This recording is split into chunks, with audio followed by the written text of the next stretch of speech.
Everybody, welcome to Caketastic Cakes. It's Jen, and I'm going to show you something different today. I'm going to show you how I made this dog birthday cake.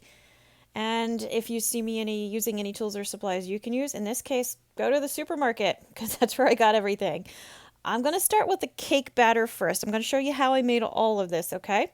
Now, I started out with vegetable oil, a quarter of a cup of vegetable oil into my mixer, and then I'm going to add a quarter cup of peanut butter. So I'm just using some creamy peanut butter. I checked to make sure that it didn't have any weird chemicals or anything that could hurt the dog in it. This one I think was just peanut butter, palm oil, and maybe a little salt, something like that. But that was it. Nothing I couldn't pronounce. So that was good. Into the mixer it goes. Okay, after your peanut butter, you're going to add some applesauce. And this is unsweetened, so no sugar added applesauce. I just got the cheap stuff. It just said apples on it, so I called it good. I'm adding 1 cup of applesauce to this. And again, into the mixer it goes. So far, so good. Okay. Now I'm going to add my pumpkin puree. This is pure pumpkin, not pumpkin pie mix. There is a difference apparently. So I made sure that it was just pure pumpkin. And this is 1 cup of pumpkin as well. Now I'm going to mix the ingredients together. As you could see, it looks like slurry, I guess.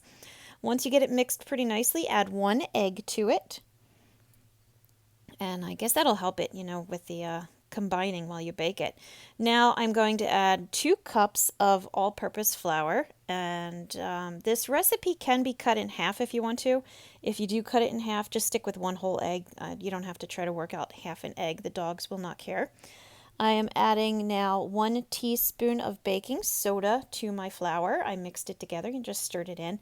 And then I gradually add it to my pumpkin apple oil peanut butter slurry.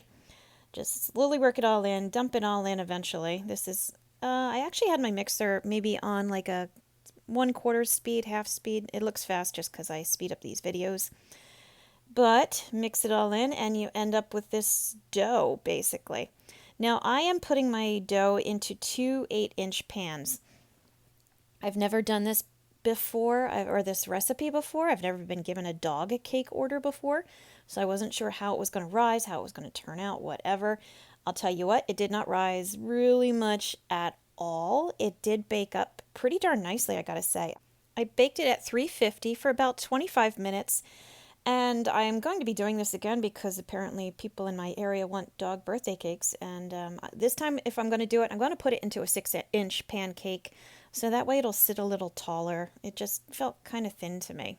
But anyway, I baked it, I cooled it, and I ended up trimming off the edges because it just didn't look right to me. It was just going to be very wide and thin. So I made it, smaller so it stood a little taller, look in appearance anyway. Now, this frosting or the filling that I'm using is a 1/2 cup of plain Greek yogurt mixed with a 1/4 cup of peanut butter, and that's it. I just mixed the two together. It made this filling. I tasted it. It was, I'll be honest, kind of gross. It wasn't bad necessarily, but if you've ever eaten Greek yogurt, it's kind of sour creamy. It's pretty strong. And if you add a hint of peanut butter to that, there you go, bon appetit. So not necessarily for me. The cake itself was fine too, nothing wrong with it. If you enjoy pumpkin-y peanut butter flavored cake that isn't sweet, then have at it. All of this is perfectly edible for people too. As long as you don't have dairy restrictions, I gotta say. Okay, or peanut butter for that matter. Now, for the icing, as you could see with the filling, it was supposed to be the icing too. I didn't like it. I wanted something that was white in color, and so I found a different recipe, and I'm going to share it with you now. I started with 1 block of cream cheese that was softened, and I whipped it up. I added 1 tablespoon of monk fruit sweetener. It's a natural sweetener. It's kind of like stevia or anything, but it's not an artificial sweetener.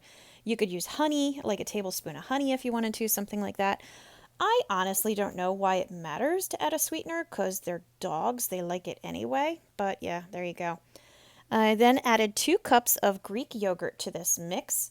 And then I added, as you saw there, a tablespoon of coconut flour.